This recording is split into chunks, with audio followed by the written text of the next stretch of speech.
மெசேஜுக்குள்ள போய் பார்க்கறது, 10 நாளுக்கு முன்னாடி என்ன அமிச்சா, 5 நாளைக்கு முன்னாடி, நாளைக்கு என்ன நடக்க போகுதுன்னு நமக்கு தெரியல. ஒரு பெரிய மன வியாதி இது. நான் எதுக்கு சொல்ல வந்தேன்னா, முதல் தலைமுறை பட்டதாரிகள் இருக்கீங்கல்ல, நீங்க உங்க எல்லாருக்குமே ஒரு வசதி இருக்கும். நிறைய வீட்டுல அப்பா குடிக்கலாம், நிறைய வீட்டுல அம்மா சரியான வேலைக்கு போகாம இருக்கலாம், குடும்பத்தினுடைய பொருளாதாரம் மிக மிக கடுமையா பாதிக்கப்படலாம். எனக்கு தெரிஞ்சு நம்ம தான் இன்ஸ்டால்மெண்ட் பேசிஸ்ல ஃபீஸ் வாங்கிக்கிறோம்ல சார். என்னுடைய மனம் நிறைந்த வாழ்த்துக்கள் சார் உங்க எல்லாருக்குமே. நிறைய கல்லூரியில் மொத்தமா ஃபீஸை கட்டுங்க. குடும்ப சூழல் அப்படி இருக்காது. குடும்ப சூழல் அப்படி இருக்கவே இருக்காது. நானும் சாமுவேல் சாரும் பேசிட்டு வரப்ப சொல்லிட்டு இருந்தாரு, சார் இந்த பிளெக்சிபிலிட்டிலாம் நம்ம பண்ணி தரோம். எனக்கு மகிழ்ச்சியா இருந்துச்சு. நீங்க நிறைய பேர் நினைக்கிறது தவறு என்னன்னா, என் குடும்பம் நல்லா இருந்ததுன்னா நான் இன்னும் சூப்பரா இருந்திருப்பேன், என் குடும்பம் வசதியா இருந்ததுன்னா இன்னும் நான் ஜெயிச்சிருப்பேன். ஒரே ஒரு விஷயம் சொல்றேன், சங்கீதாங்கிற ஒரு பொண்ணு ஒரு 5 மாசத்துக்கு முன்னாடி உலகத்தில் இருக்கிற அத்தனை மீடியாலையும் வந்துச்சு. இந்தியாவில் இருக்கிற அத்தனை மீடியாலையும், தமிழ்ல, இங்கிலீஷ்ல, கேரளால, கர்நாடகால, ஆந்திரால அந்த பொண்ணை பற்றி பேசாத மீடியாவே கிடையாது. யார் அந்த பெண்ணு? சிம்பிள், சங்கீதாங்கிற பெண். யார் அப்படின்னா, சென்னையில சாலை ஓரமாக குடும்பத்துடன் வாழ்கிற ஒரு சிறுமி. என்னடா ரோட்ல படுத்து தூங்குற ஒரு பொண்ணை பத்தி எப்படி நேஷனல் மீடியா அத்தனை கவர் பண்ணுச்சு? ஒரே ஒரு வேலை பண்ணா. சங்கீதாக்கு அப்பா கிடையாது, அம்மா மட்டும்தான். உடல்நிலை பாதிக்கப்பட்டுட்டாங்க, குடும்பத்தை காப்பாற்ற யாரும் இல்லை. எந்தெந்த ரோடு ஓரமா ஃப்ரீயா இருக்கும் அங்கெல்லாம் படுத்து தூங்கி எந்திரிச்சு அடுத்த நாள் வேலைக்கு போயிருவா அந்த பொண்ணு. கருணாலயான்னு ஒரு அமைப்பு வருது, அம்மா நீ படிக்கிறியாமா? நான் படிக்க ஆசை மேடம், ஆனா அம்மாவை யார் பாத்துக்கிறது, உடம்பு சரியில்லை, என் குடும்பத்தை யார் பாத்துக்கிறது, நாங்களே ரோட்ல படுத்து கிடக்கோம், நான் எப்படி மேடம் படிக்கிறது? நாங்க படிக்க வைக்கிறோம், வரையாப்பா? வரேன் மேடம். அந்த பொண்ணு போறா. அங்க ஒரு ஃபுட்பால் டீம் இருக்கு.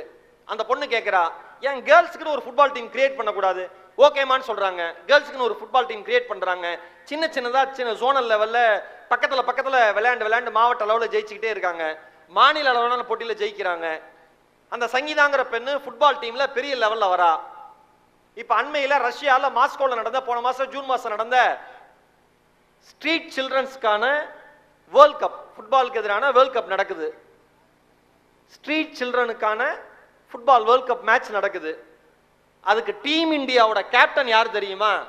சென்னையில் தெருவோரம் படுத்து உறங்கி வாழ்ந்து கொண்டிருக்கிற சங்கீதா என்கிற அந்த அன்பு சகோதரி.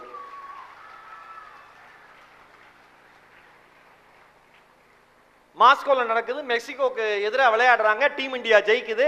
டீம் இந்தியா ஜெயிச்சுட்டு ரஷ்யால இருந்து ஃபிளைட் ஏற போகுது. அப்ப நியூஸ் சேனல்லாம் கேட்கறாங்க, நீங்க எல்லாம் தெருவோரத்தில் வாழ்கிற சிறுமிகள், ஸ்ட்ரீட் சில்ட்ரன்ஸ், உங்களுக்காகவே ஒரு வேர்ல்ட் கப் அரேஞ்ச் பண்ணியிருக்காங்க. அதுல இந்தியா சார்பா பார்ட்டிசிபேட் பண்ண மெக்சிகோ ஜெயிச்சு நீங்க மறுபடியும் தாய்நாட்டுக்கு சந்தோஷமா திரும்பி போறீங்க, உங்களுடைய மனநிலை எப்படி இருக்குன்னு கேட்கறாங்க. சங்கீதாங்கிற அந்த பொண்ணு சொல்லுது, இந்த உலகத்துல பொண்ணா பிறக்கிறதே கஷ்டம், பொண்ணா பிறந்தா இன்னும் கஷ்டம். அதுவும் தெருவோரத்தில் வாழ்றோம்னா எங்களுடைய சிரமத்தை வார்த்தைகளால சொல்ல முடியாது. அவ்வளவு தொந்தரவுகள். இவ்வளவு தொந்தரவுகளுக்கு மத்தியிலையும் நாங்க ஒரு ஆளா இன்னைக்கு ரஷ்யாவில் ஸ்ட்ரீட் சில்ட்ரன் வேர்ல்ட் கப்புக்கு டீம் இந்தியாவோட கேப்டனா நான் வந்திருக்கேன். நான் வெறும் உலக கால்பந்து போட்டியில் தெருவோர குழந்தைகளுக்கான உலக கால்பந்து போட்டியினுடைய அணி தலைவியா மட்டும் வரல, தெருவோரம் இருக்கிற பெண்களை பற்றி இந்த உலகம் புரிந்து கொள்ள வேண்டும் என்பதற்காகத்தான் போராடி கொண்டிருக்கிறேன். விரைவில் அவர்கள் நிலை மாறும்னு ஒரு குட்டி பொண்ணு சொல்றா. சங்கீதா அளவுக்கு நம்ம நிலைமை மோசமா இருக்கு? தெருவுலையா நம்ம குடும்பம் இருக்கு? நம்ம அம்மா அப்பா அவ்வளவு மோசமா வச்சிருக்காங்க?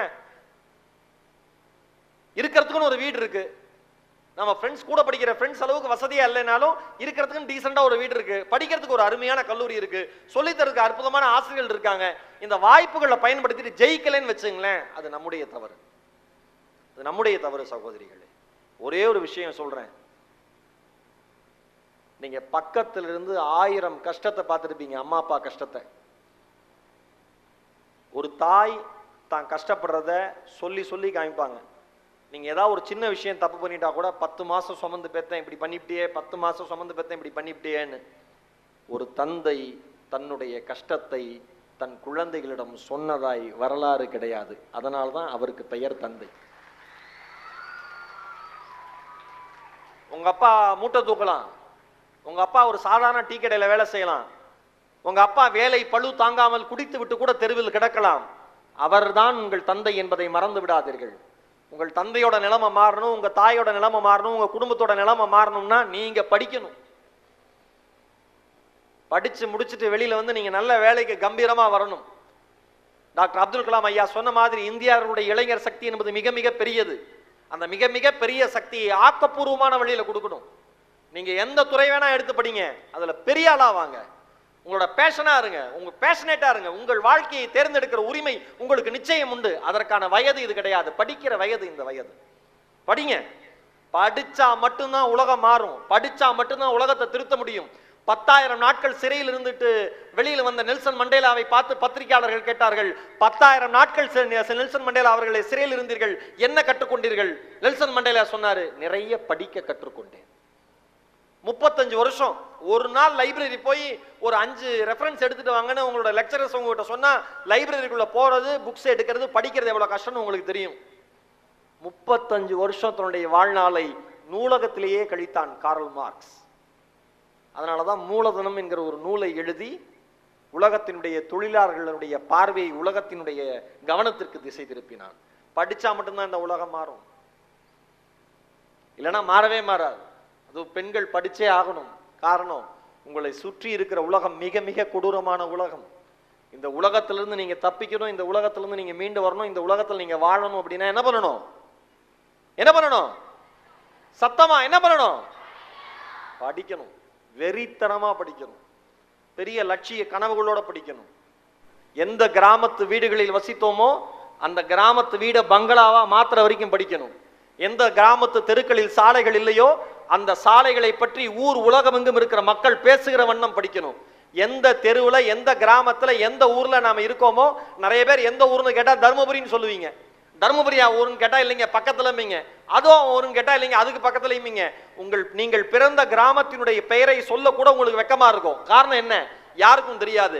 யாருக்கும் தெரியாத நம் கிராமத்தினுடைய பெயரை படித்து படித்து இந்த உலகத்திற்கு சொல்ல வேண்டிய கட்டாயத்தில் நாம் நின்று கொண்டிருக்கிறோம். தோழிகளே, படித்து விட்டு இந்த உலகத்திடம் பேசுங்கள். உலகம் உங்கள் காலடியில் மண்டியிட்டு கிடக்கும். இது வரலாறு. என்ன இருக்கோ அதை வச்சு சாதிங்க. ஒரே ஒரு தீக்குச்சி தான், அதை வச்சு தீபமும் ஏற்றலாம், காட்டையும் கொளுத்தலாம். தீக்குச்சி என்பது ஒரே தொழிலை செய்கிற ஒன்று. அதை பயன்படுத்துகிற கைகளை பொறுத்தது மாறும். அந்த மாதிரிதான் உங்க கையில் இருக்கிற படிப்பு. என்ன வேணா பண்ணலாம், என்ன மேஜிக் வேணா நீங்க கிரியேட் பண்ணிக்கலாம் உங்க வாழ்க்கையில. இப்ப உலக தடகள போட்டியில இந்தியாவுக்கு முதல் முறையா ஒரு ஓட்டப்பந்தயத்துல கோல்டு மெடல் கிடைச்சதுன்னா அது ஹிமா தாஸ் என்கிற ஒரு பெண்மணி சாதிச்சா. அசாம் மாநிலத்துல ரொம்ப சாதாரணமான குடும்பத்துல, விவசாய கூலிக்கான குடும்பம். அந்த குடும்பம் நெல்லை அறுத்துவிட்டு மீதி இருக்கிற அந்த விவசாய நிலத்துல கூட இருக்கிற கிராமத்து பசங்களோட ஃபுட்பால் விளையாட அந்த பொண்ணு. இந்த பொண்ணு வேகமா ஓடுதேன்னு பார்த்து உள்ளூர்ல இருக்கிற ஒரு ஆசிரியர் கூப்பிட்டு, அம்மா நீ 100 மீட்டர் 200 மீட்டர்ல ஓடுறியான்னு கேட்டதுக்கு ஓடுறேன் சார்னுச்சு. ஓட ஆரம்பிச்சது அந்த பொண்ணு.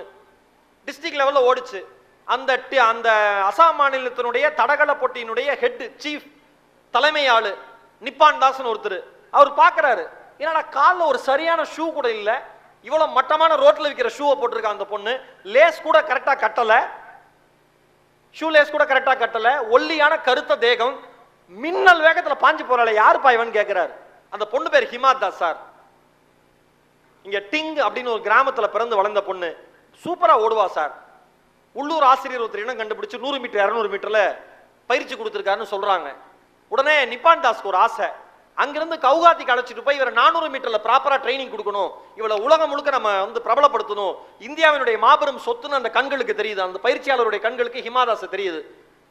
ஹிமாதாஸோட அப்பாட்ட போறாரு, உங்க பொண்ணை இந்த கிராமத்துல இருந்து கூட்டிட்டு போறேன், கவுகாத்திக்கு ட்ரைனிங் கொடுக்கணும்னு ஆசைப்படுறேன், என்னோட அனுப்பிச்சு வைக்கிறீங்களா? உங்க பொண்ணு வாழ்க்கையில சூப்பரா இருப்பா அப்படிங்கிறாரு. நீங்க யோசிச்சு பாருங்க, உங்க பொண்ணை நான் கூட்டு போறேன்னு சொன்னோன்னே அவங்க அப்பா சொல்றாரு, நான் சில கண்டிஷன் சொல்றேங்கிறாரு. என்ன கண்டிஷன் கேட்கிறாங்க. நிப்பான் தாஸ் அவருக்கு பயம், பணம் கேட்பாரோ இல்ல பொருள் உதவி கேட்பாரோ இல்ல ஏதாவது ஸ்காலர்ஷிப் கேட்டுருவாரோ, என்ன மாதிரி இது ஆஃபர் நம்மகிட்ட கேட்க போறாருன்னு தெரியலையேன்னு ஒரு தயக்கத்தோட சொல்லுங்கிறார். ஹிமாதாஸினுடைய தந்தை சொல்லுகிறார், 3 வேளையும் என் பெண்ணுக்கு உணவு கொடுப்பதாக இருந்தால் அவளை இந்தியாவில் எங்கு வேண்டுமானாலும் நீங்கள் அழைத்து செல்லுங்க. அதை கேட்டு உடஞ்சு வீட்டிலேயே உட்கார்ந்தார் நிப்பான் தாஸ். சார் 3 வேளை இது வரைக்கும் உங்க பொண்ணு சாப்பிட்டதே இல்லையா? சாப்பிட்டது இல்லை சார். 3 வேளையும் முழுமையான உணவு என்பது என் மகள் வாழ்நாளில் சாப்பிட்டதே கிடையாது. ஒரு தந்தையாக எனக்கு ஆசை, 3 வேளை சோறு மட்டும் போடுங்க என் பொண்ணுக்கு, அவளை என்ன வேலை வேணா வாங்குங்க, நீங்க நல்லா இருப்பீங்கன்னு காலை தொட்டு கும்பிடுறாரு. நிப்பான் தாஸ் அழுதபடி மறுபடியும் அவருடைய கால்களை தொட்டு கும்பிட்டு உங்க பொண்ணு எப்படி வருவான்ட்டு கூட்டிட்டு போறாரு. உலக தடகள போட்டி நடக்குது பின்லாந்துல. முதல் 400 மீட்டர் தடகள ஓட்டப்பந்தய போட்டியில முதல் 320 மீட்டர் ஹிமாதாஸ் பின்தங்கி இருக்கிறாள். எல்லாருக்கும் ஒரு வருத்தம், இந்தியா முழுக்க கவலை தோய்ந்த பார்வை. கடைசி 80 மீட்டரில் உலகத்தில் ஓடி இருந்த அத்துணை பெண்மணிகளையும் தாண்டி இந்திய பெண்மணி முதலாவதாக வந்து இந்தியாவிற்கான தங்கத்தை முதலில் பெற்றுத்தந்த வரலாற்றை படைத்தார். கோல்டு மெடல் போடுறாங்க. தடகள போட்டியில ஸ்போர்ட்ஸ் கேம்ல ஒரு வழக்கம் உண்டு, எந்த பெண்மணி தங்க பதக்கத்திற்கு சொந்தக்காரியோ நாட்டினுடைய தேசிய கீதம் ஒலிப்பது என்பது மரபு. ஹிமாதாஸுக்கு தங்கப்பதக்கம் அணிவித்தவுடன் இந்திய நாட்டினுடைய தேசிய கீதம் ஒலிக்கிறது. நின்று கொண்டிருந்த ஹிமாதாஸ் கண்களிலிருந்து தாரை தாரையாக கண்ணீர் வழிகிறது. கீழே இறங்கி வந்த ஹிமாதாஸிடம் பத்திரிகையாளர்கள் கேட்கிறார்கள், இந்திய தேசிய கீதம் ஒலிக்கிற பொழுது ஏன் சகோதரி அப்படி அழுதாய்? ஹிமாதாஸ் சொல்லுகிறாள், இந்த நாடு எனக்கு போட்ட பிச்சை, இந்த கௌரவம், இந்த நாட்டிற்கான ஒலிம்பிக் சாதனையை செய்வதற்கு நான் தயாராகி கொண்டிருக்கிறேன், விரைவில் ஒலிம்பிக் தங்க மெடலில் உங்களை சந்திக்கிறேன் என்று சொல்லிவிட்டு அந்த பெண்மணி, அந்த ஏழை பெண்மணி, அந்த விவசாய கூலி தம்பதிகளின் பெண்மணி நடந்து போய்கொண்டே இருக்கிறார். வாழ்க்கை இவ்வளவுதான் சகோதரிகளே. நீங்கள் எதுவாக மாற வேண்டும் என்று நினைக்கிறீர்களோ அதுவாக நிச்சயம் மாறுவீர்கள். எந்த குடும்பத்திலிருந்து நாம் வந்தோமோ அந்த குடும்பம் தான் நம்முடைய அடையாளம் என்பதை மறந்து விடாதீர்கள். உங்க கூட படிக்கிறவங்களுடைய அம்மா அப்பா 1000 மடங்கு வசதியா இருக்கலாம், கவலையே கிடையாது. 1000 நாள் நம்ம அம்மா அப்பா தான் நம்ம அம்மா அப்பா. பேங்க்ல 2 லட்ச ரூபா வச்சுக்கிட்டு பிள்ளைக்கு 3000 ரூபாய் ட்ரெஸ் எடுத்து தரவங்க ஒரு பெரிய தாய் தந்தையரே கிடையாது.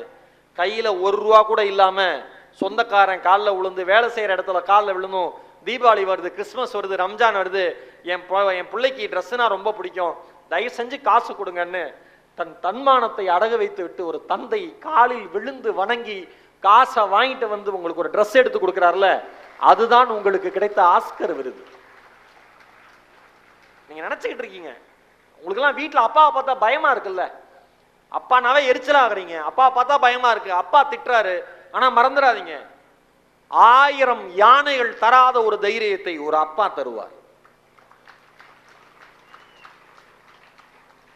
1000 பேர் தராத தைரியத்தை ஒரு அப்பா தருவார். அப்பா என்பவர் ஒரு சகாப்தம், அம்மா என்பவர் ஒரு வரலாறு. இவர்கள் இருவரும் இணைந்துதான், கைப்பிடித்துதான் நாம் மேலே எழுந்து நிற்க முடியும். இந்த நிகழ்ச்சி முடிச்சுட்டு வீட்டுக்கு போயிட்டு தெம்பா சொல்லுங்க, அம்மா இன்னைக்கு ப்ரோக்ராமுக்கு போனோம்மா, ஈரோடு மகேஷ் சார் இன்னைக்கு கெஸ்டா வந்திருந்தாங்க, சிறப்பு விருந்தினர் அண்ணன் வந்திருந்தாங்க, நிறைய விஷயங்கள் பேசுனாங்கம்மா, அம்மா அப்பாவை பத்தி அவ்வளோ பெருமையா சொன்னாங்கம்மா, இவ்வளவு நாள் நான் உங்களை தப்பா நினைச்சிட்டம்மா, மரியாதை தரலம்மா. வீட்டுக்கு போய் நீங்க யார்கிட்டயோ சாரி கேட்குறீங்கல்ல, வீட்டுக்கு போய் இது நாள் வரைக்கும் நான் உங்களை கஷ்டப்படுத்திட்டேம்மா, சாரிம்மா, இது நாள் வரைக்கும் உங்களை நான் கஷ்டப்படுத்திட்டேன்பா, சாரிப்பான்னு சொல்லுங்க. அந்த 2 வார்த்தை உங்கள் வாழ்க்கையில் மிகப்பெரிய மேஜிக்கை உண்டாக்கும், மறந்துடாதீங்க. உங்க அம்மா அப்பாவே ஆச்சரியப்படுவாங்க, இவ்வளவு நாள் நீ கஷ்டப்பட்டமா, இனிமேல் படிச்சு நான் உன்னை நல்லா பார்த்துக்க போறேன், நல்லா பார்த்துக்க போறேன்பான்னு சொல்லுங்க. அந்த வார்த்தைகள் தருகிற தைரிய மாதிரி உலகத்தில் வேற எந்த வார்த்தையும் தராது. அன்பு சகோதரிகளே, நீங்கள் தெளிவாக இருக்க வேண்டிய தருணம் இது. சோசியல் மீடியா உங்களை ரூல் பண்ற காலம். இந்த காலத்துல நீங்க தெளிவா இருந்தா மட்டும்தான் உங்களால பிழைக்க முடியும், ஜெயிக்க முடியும், இந்த உலகத்துல வாழ முடியும். என்னுடைய அன்பான வேண்டுகோள், பிறப்பது ஒரு முறை, நம்மை வாழ்த்தட்டும் இனி வருகிற தலைமுறை. வாய்ப்பிற்கு நன்றி.